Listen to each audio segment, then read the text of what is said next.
So today we are going to be sharing with you our chia seed pudding. We learned this recipe in our Cooking for Salud program. Hi everyone, welcome to another episode of Cooking with the Kitchenistas here at our learning kitchen at Olivewood Gardens and Learning Center. We are located in National City, California. So my name is Monica and I'm a Kitchenista, graduate from generation number 10. Kitchenistas are graduates of the Cooking for Salud program, which is an 8-week basic nutrition education program. And let's get started.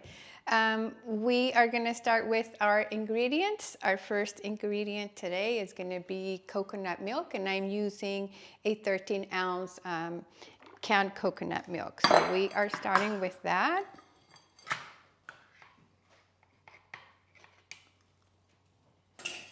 Super easy. You just want to pour the coconut milk. Next, we are going to go ahead and use chia seeds. And for just for purposes of seeing what the chia seeds look like, they're super tiny and they're dry. Do need to soak the chia seeds in liquid, and once they absorb the liquid, then they create this gel-like consistency, which is going to give our pudding that nice pudding consistency. I'm going to add a 1/4 cup of chia seeds to our coconut milk, and we want to go ahead and whisk. And I'm doing this slowly and then whisking fast for a few seconds. And the reason that I'm doing this slowly is so that I don't get any clumps in my coconut milk, okay? So just keep doing this. And you can see I'm gonna keep whisking for a few seconds. And then I'm gonna go to the other side, just like I said, just to have a really nice texture when the chia seeds get soaked with the liquid. Okay, so we have 2 ingredients, and then our next ingredient is going to be a little bit of sweetener. For this recipe, we like to use maple syrup, but you can use any sweetener that you have at home. We like the smokiness of the maple syrup. So again, I'm going to add a 1/4 cup of my sweetener. And then you can add any sweetener that you have at home. If you have agave or you have regular honey, you can go ahead and do that as well. Okay. So this is 3 ingredients so far. And then we're going to add just a little bit of vanilla extract. If you don't have this at home, this is okay. You can go without it as well. I'm just going to add just a little bit, 1/2 teaspoon. Okay. I'm going to whisk again. And there you have it. And then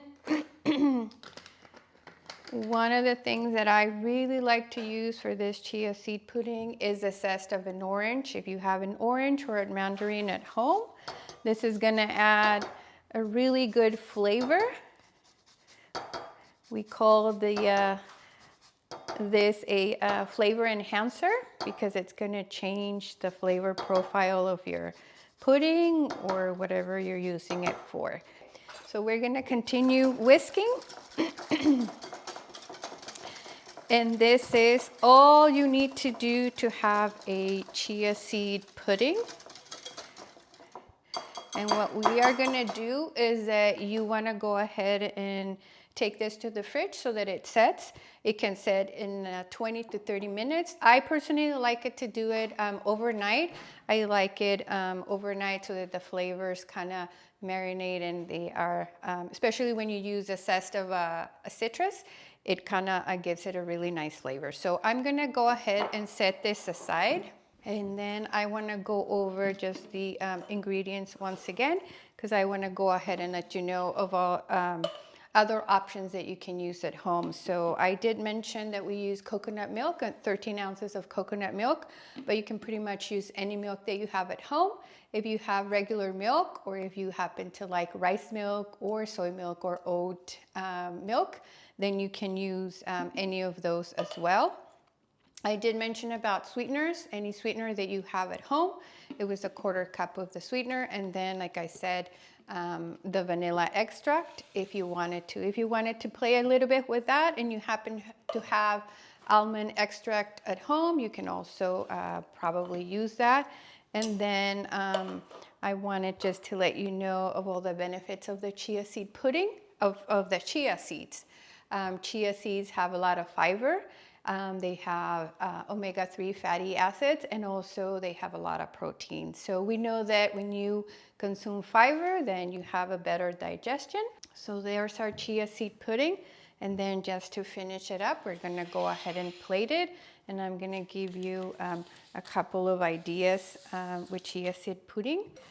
So then now we're gonna go ahead and plate our chia seed pudding, and then if you wanna see the consistency of the chia seed pudding, it's sort of like creamy and really nice pudding consistency. So we're gonna go ahead and plate. I'm gonna go ahead and cut a little bit of strawberries and then just add them, do a layer of the strawberries.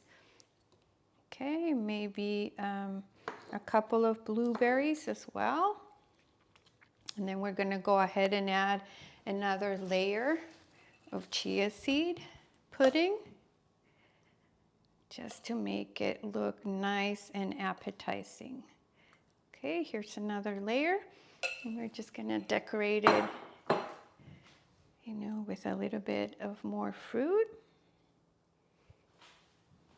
You can also do this overnight. You can put it in a mason jar. And then use whatever toppings you might have at home.